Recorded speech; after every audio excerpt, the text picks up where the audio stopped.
अपने पसंदीदा शो के फुल एपिसोड देखने के लिए अभी डाउनलोड करें दंगल प्ले ऐप।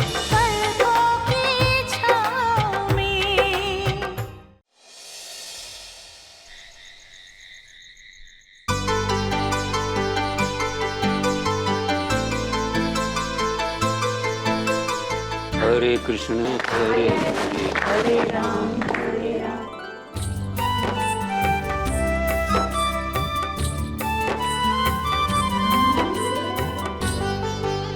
वाय गो ब्राह्मण हिताय च जगत हिताय कृष्णाय गोविंदाय नमो नमः।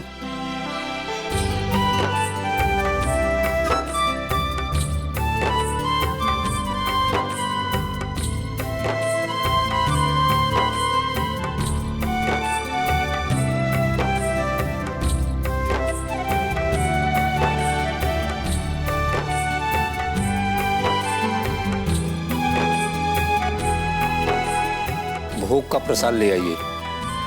जी। भगवान कृष्ण के जन्म की शुभ घड़ी समीप है।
कृष्ण जन्माष्टमी के अवसर पर रसगुल्ले का भोग बहुत ही उत्तम भोग माना जाता है। हमारी सुमन की वजह से कन्हैया जी प्रसन्न हुए।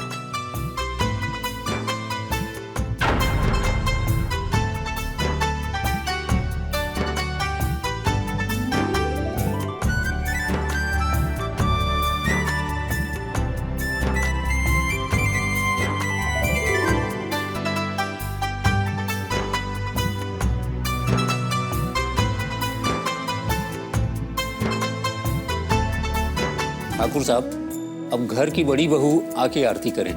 सुमन बेटा, कन्हैया जी की आरती उतार दो।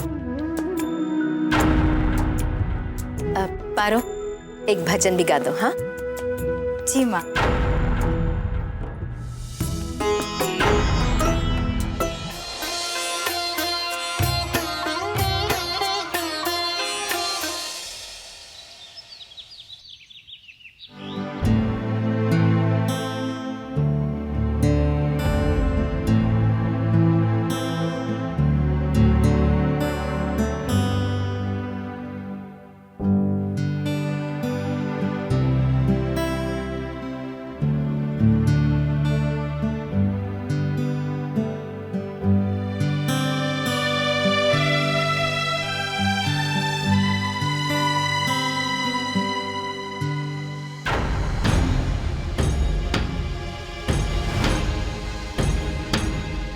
Death certificate.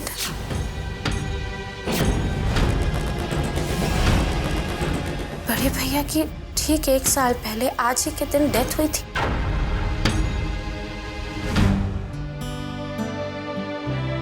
अब समझ में आया निहारिका जीजी आज इतनी उदास क्यों। आज बड़े भैया की बरसी है।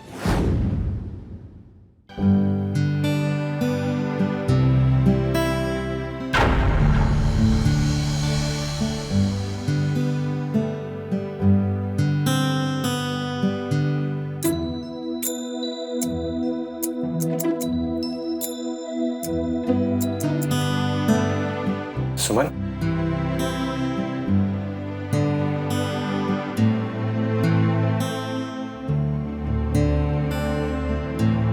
सुमन बेटा, तुम यहाँ क्यों आए? तुम्हें तो इस वक्त आराम की जरूरत है ना? हाँ बेटा, आराम करना चाहिए था तुम्हें। ऐसे चलती फिरती रहोगी तो तकलीफ और बढ़ जाएगी। दादाजी, हम यहाँ आप सबसे एक बहुत जरूरी बात करने आए। हमें अभी अभी पता चला है कि आज बड़े भैया की बरसी।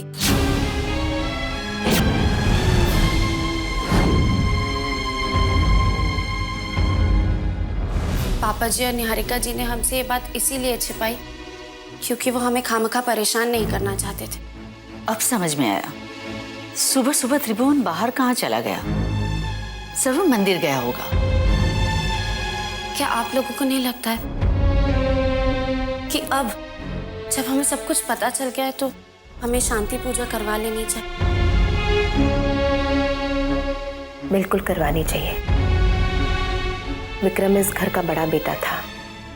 उसकी आत्मा की शांति के लिए और श्रद्धांजलि देने के लिए पूजा करवानी ही चाहिए। हाँ, कादम्बरी सही कह रही है। चलो पूजा की तैयारी शुरू करो।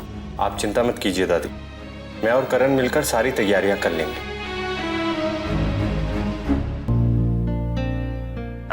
अम्मा, पूजा के बाद ही नाश्ता करेंगे।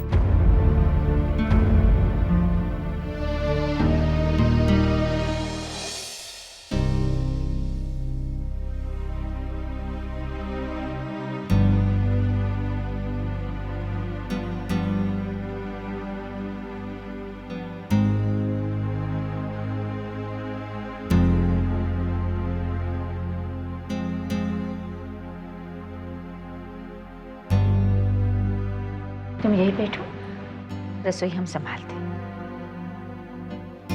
आओ कादम्बरी।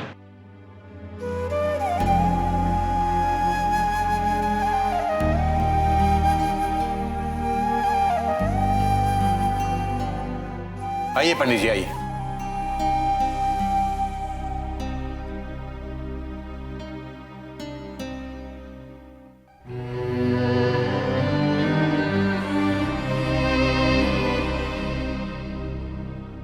ठाकुर साहब, विधि शुरू करें।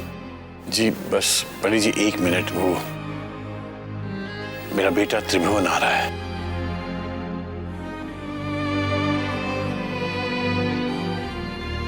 आ गया, आ जाओ बेटा।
कार्तिक, ध्यान रखना चाहिए था ना। हाँ माँ, वो गलती से उसका हाथ लग गया तो। ठीक है बेटा, सबको मालूम है तुमने जानबूझ कर नहीं किया।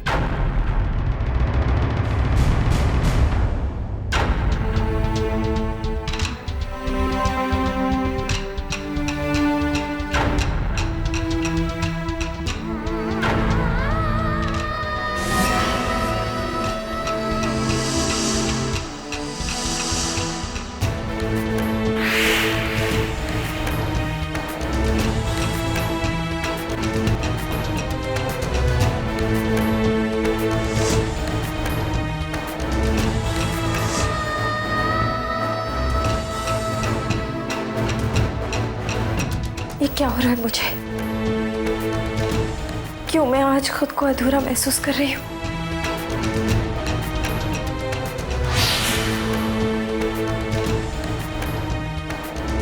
ये सिंदूर अपनी मांग से हटाते हुए क्यों मेरे हाथ रुक रहे हैं?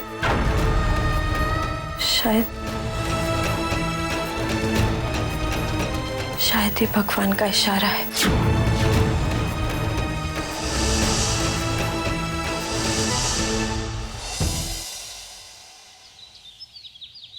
तो लगता है सबको डाइटिंग करनी पड़ेगी। माँ, ये डाइटिंग वाइटिंग ये बात छोड़िए। ये देखिए माँ, शादी का एक और न्योता आया है। न्योता? किसके यहाँ से? अरे हाँ, रतनलाल जी के बेटे की शादी है। तुम्हारे पापा के बहुत अच्छे दोस्त हैं वो। पारू, जरा देखना, मैं बाबूजी को बताकर आती हूँ। दीदी पारू बेटा, नाश्ता तैयार होते ही बता देना। जी माँ। आओ निहारिका, ये लो, तुम भी बाहर आओ। आज हाँ भाई, सबको बुलाया है। और वैसे भी रतनलाल जी की बेटे की शादी में सबका जाना बनता ही है। रतनलाल जी हमारे त्रिभुवन के बचपन के दोस्त ही नहीं है, बल्कि हमारे घर के बहुत पुराने शुभचिंतक हैं।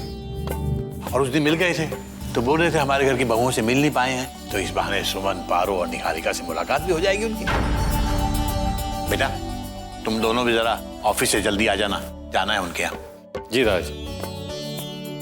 आप सबकी बातें हो गई हो तो नाश्ता तैयार है। चलो भाई, पहले नाश्ता कर लो सब लोग।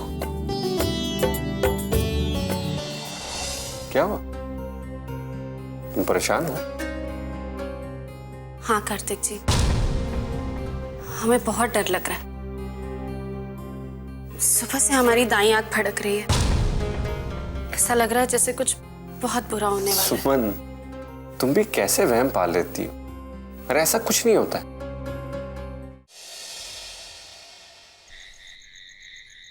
कमाल है, आज तो हम सबसे पहले आ गए, अभी तक कोई आया नहीं। दादाजी, दादी।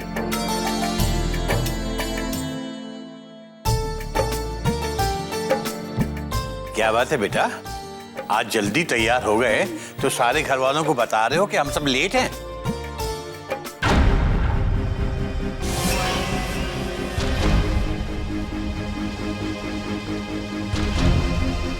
अरे निहारिका बेटा, तुम तैयार नहीं हुई? शादी में नहीं चल रही हो क्या? जी दादाजी, मेरा शादी में जाने का मन नहीं है। अरे क्यों बेटा, चलो हमारे साथ, हम सब जा रहे हैं, तुम्हें अच्छा भी लगेगा। हाँ जीजी, चलिए ना। हमारे साथ बाहर निकलेंगी तो मन बदल जाएगा। चलिए, अच्छा लगेगा। नहीं सुमन, सच में मेरा बिल्कुल मन नहीं है। चलो ठीक है, तुम घर पे रहना और घर का ख्याल रखना बेटा। जी आप फिक्र मत कीजिए। आइए बाबूजी।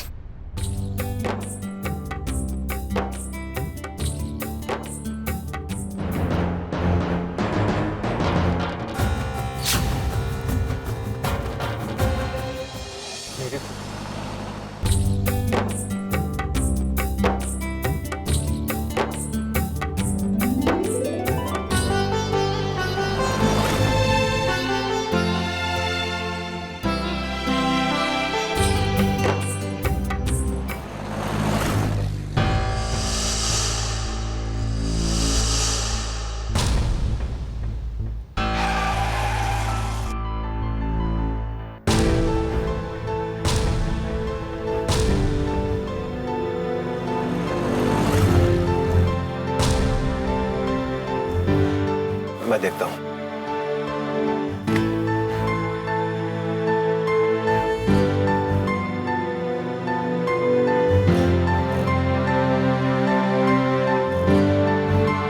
अचानक गाड़ी क्यों रोक दिया बेटा? कुछ नहीं। क्या बात बेटा? मेरी तबीयत कुछ ठीक नहीं लग रही है दादाजी, और मुझे चक्कर से आ रहे हैं। मुझे नहीं लगता मैं अब गाड़ी चला पाऊंगा या कहीं जा पाऊंगा। अचानक क्या हो गया तुम्हें? अरे बहू, अब ये सोचो कि अब करना क्या है। दादाजी मेरा ख्याल है मैं ऑटो रिक्शा पकड़ के घर चला जाता हूँ, आप लोग हो आइए। हम भी आपके साथ चलते हैं कार्तिक जी। बेटा सुमन, कार्तिक के साथ साथ तुम भी नहीं रहोगी शादी में, तो रतनलाल जी को अच्छा नहीं लगेगा। उन्होंने तो खास तौर पर तुम्हें और पारू से मिलने की बात की थी। ऐसे करते हैं कि त्रिभुवन कार्तिक को घर जाके छोड़ाएगा और वहां पर फिर देखभाल के लिए निहारिका है ही है। मेरे ख्याल से ये ठीक रहेगा। क्यों कादम्बरी? हाँ माँ, अब तो ऐसा ही करना पड़ेगा। बेटा तुम आराम कर लो। हाँ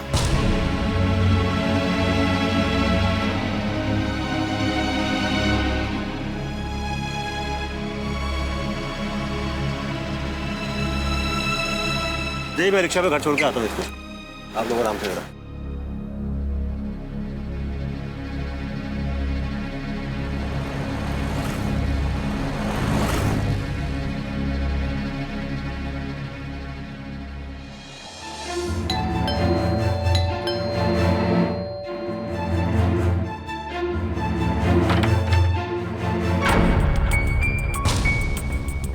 इन्हें क्या हो गया?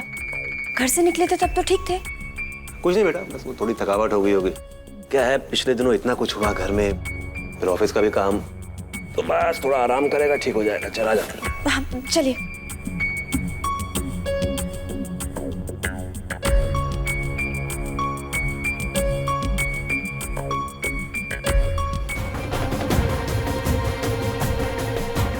ध्यान रखना अपना।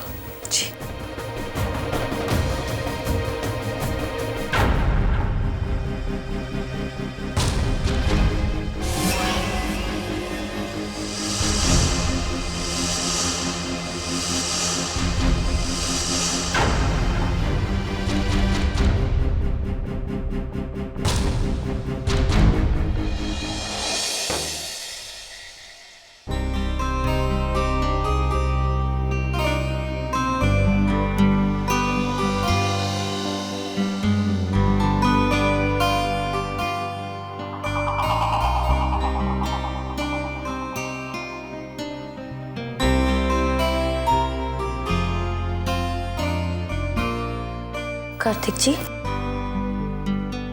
कार्तिक जी उठिए, दूध पी लीजिए आराम से।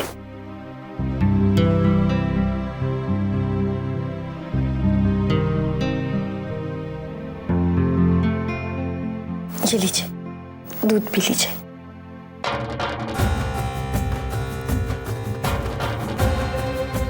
सुमन,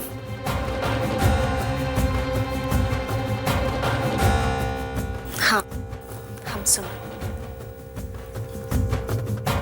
दूध पीजिए ना।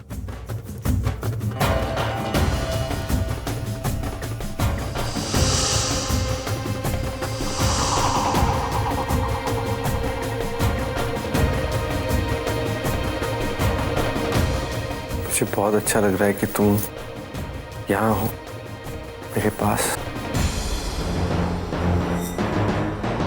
मुझे छोड़ के कहीं मत जाना सुमन। हम हमेशा आपके पास ही रहेंगे। आपसे इतना प्यार जो करती हूँ कि आपसे दूर जा ही नहीं सकती। चलिए, दूध पी लीजिए, आपको अच्छा लगेगा।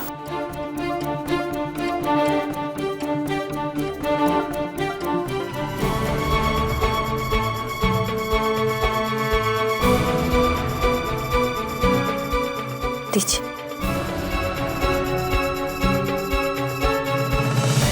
सुमन, कहाँ जा रही है मुझे छोड़ के?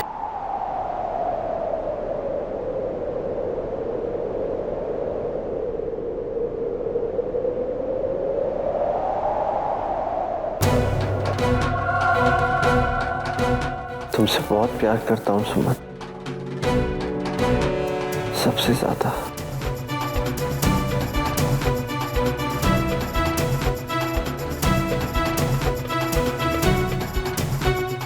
मेरी जिंदगी हो।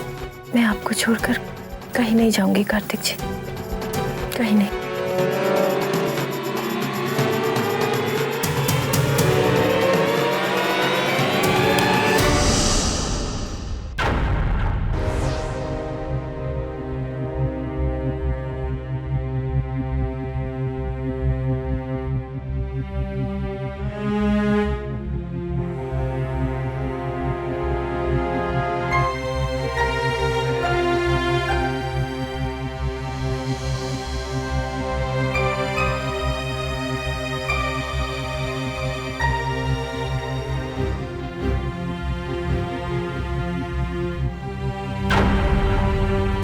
क्या हुआ हमारे बीच? उसे तो कुछ याद भी नहीं है। अब होश में नहीं थे। आपको बहुत रोकने की कोशिश की, लेकिन आप और फिर वो हो गया जो नहीं होना चाहिए। नहीं, ऐसा नहीं हो सकता। मैं ऐसी घटिया हरकत कर ही नहीं सकता। और मैं होश में नहीं था तो आप तो होश में थी। आपने रोका क्यों नहीं मुझे? आप यहाँ से चली क्यों नहीं गई? मुझे दोष मत दीजिए, मैंने आपको बहुत रोकने की कोशिश की। मैं इस घर में अकेली थी, मदद के लिए बुलाती थी तो किसको? मेरे लिए जो कुछ भी हुआ वो पाप, गुनाह, मैं नहीं जानती कि मैं एक विधवा इस पाप का बोझ कैसे उठा पाऊंगी।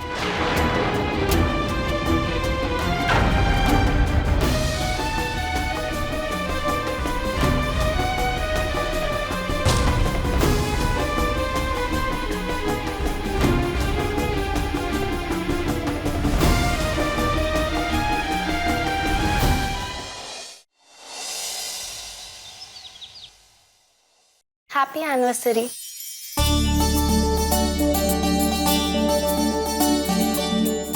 शादी की पहली सालगिरह में सोते ही रहेंगे क्या?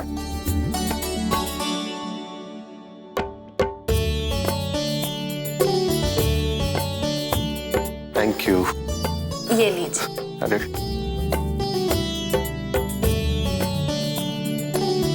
प्रिय कार्तिक जी, हम संसार की सबसे भाग्यशाली पत्नी हैं, क्योंकि हमें आप जैसा प्यार करने वाला पति मिला।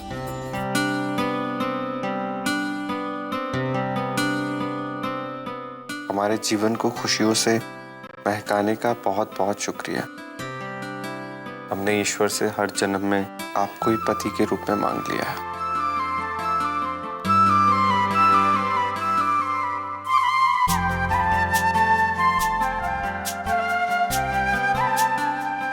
हर जन्म में मेरा साथ मांगने का बहुत बहुत शुक्रिया।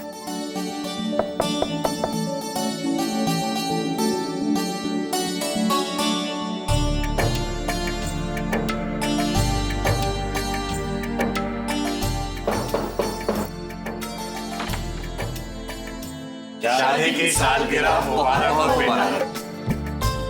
Thank you. आइए ना आप लोग अंदर आइए।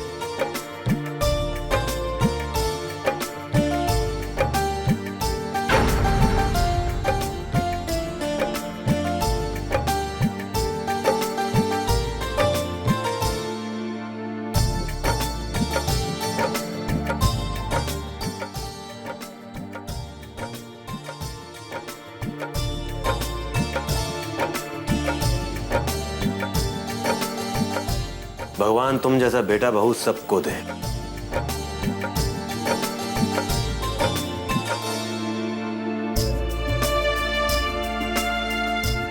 आप दोनों को शादी की पहली सालगिरह मुबारक। शुक्रिया जीजी। अब आप दोनों भी हमारे साथ बाहर इकट्ठे बैठ के चाय पीजिए और फिर चाय पीते पीते हम लोग आपकी एनिवर्सरी की तैयारी भी कर लेंगे। सुन तुम चलो, मैं फ्रेश होकर आता हूँ। ठीक।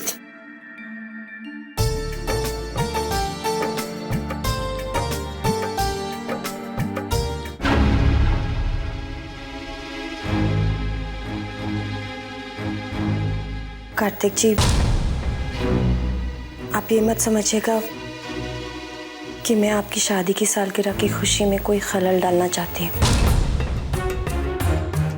मुझे लगता है आपको सबको सब कुछ सच सच बता देना चाहिए, फिर नतीजा चाहे जो कुछ भी हो हम मिलके भुगत लेंगे, पर हर पल खुद को दोष तो नहीं देंगे।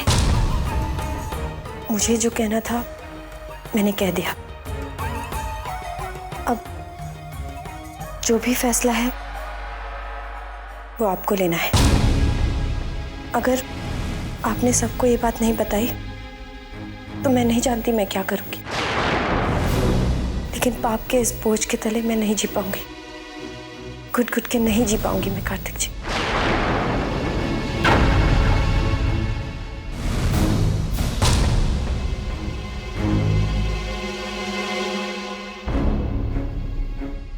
दादी, हमें लगता है कि आज के दिन हम मेहमानों को नहीं बुलाते। आज की ये पार्टी हम घर वालों के बीच ही हो। बस ये तो डिसाइड हो गया है कि हम बाहर से किसी को नहीं बुलाएंगे। हम सब घर वाले मिलकर ही भैया की एनिवर्सरी मनाएंगे। हाँ, ये ठीक रहेगा। अपनों की खुशी में अपनों का साथ रहेगा तो और क्या चाहिए। हाँ, मैं भी तुम लोगों की बातों से सहमत हूँ। भाई मैं आज सबको बता दूं, आज कार्तिक और सुमन की पसंद का खाना मैं ही बनाने वाली हूँ।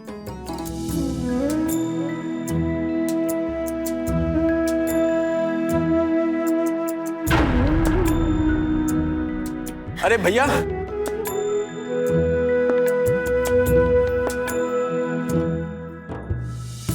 आज आप कहाँ जा रहे हैं? आज आप कहीं नहीं जाएंगे, चलिए। करण, मुझे ऑफिस में कुछ काम है, मुझे जाना होगा। काम तो होता रहेगा भैया, लेकिन आज आप कहीं नहीं जाने वाले, चलिए। कैसी जिद कर रहे हो तुम? भैया देखो, हम सब ने फैसला कर लिया है कि आपकी वेडिंग एनिवर्सरी की सेलिब्रेशन हम अभी से ही शुरू कर देंगे। और काम का क्या, काम तो होता ही रहेगा। आज आपकी शादी की पहली सालगिरह है और ऐसा मौका रोज रोज थोड़ी ना आता है। चलिए। करण, मैंने कहा ना मुझे ऑफिस जाना है।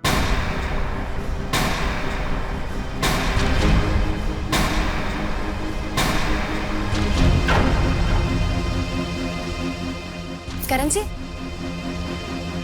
इन्हें अगर जाना ही है तो जाने दीजिए। इनके लौटने तक हम पार्टी की बाकी सारी तैयारियां कर लेंगे।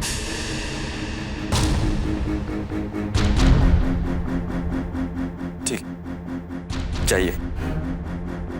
सॉरी।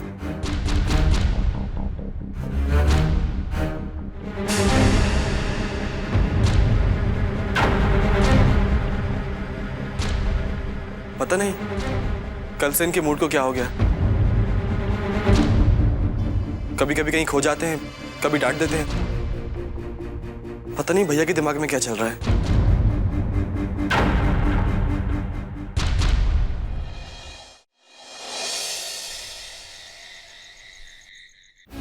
निहारिका जी,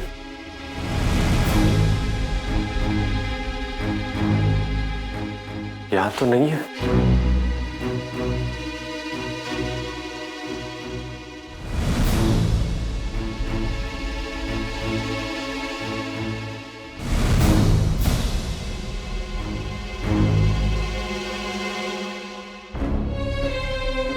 भाई जी, आपने निहारिका को देखा है कहीं?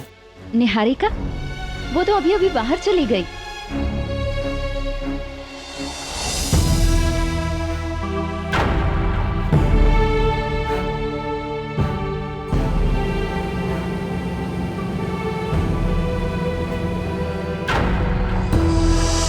निहारिका, निहारिका रुको।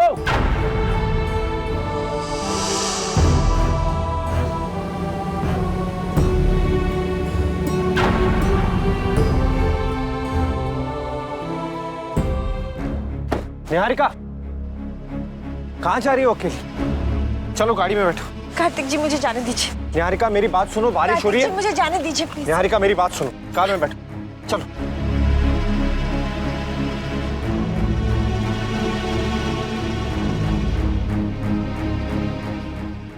कहाँ जा रही थी यहाँ?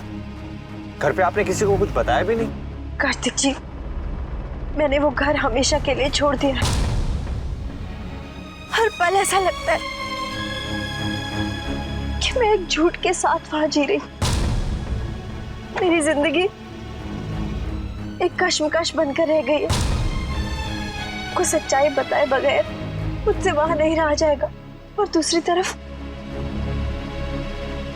अगर सबको सच्चाई बताई तो सुमन के साथ आपका शादीशुदा जीवन हमेशा के लिए बर्बाद हो जाएगा। इस सब से बचने का मैंने एक ही रास्ता निकाला है, और वो रास्ता इस घर से बाहर जाता है। शायद अकेलापन ही मेरी सजा है। भुगत लूंगी मैं वो सजा। नहीं निहारिका जी, आप क्यों सजा भुगतेंगी? सजा उसको मिलती है जिसने कोई गुनाह किया, और आपने कोई गुनाह नहीं किया। हमारे बीच में जो कुछ भी हुआ उसका जिम्मेदार मैं हूं। अगर किसी को सजा मिलनी चाहिए तो मुझे मिलनी चाहिए। और आप कहीं नहीं जाएंगी, आप मेरे साथ घर चलेंगी। नहीं कार्तिक जी, मुझे जाने दीजिए, मैं उस घर में अब नहीं रह सकती। निहारिका जी, आपको मेरी कसम, मैं आपको कहीं नहीं जाने दूंगा।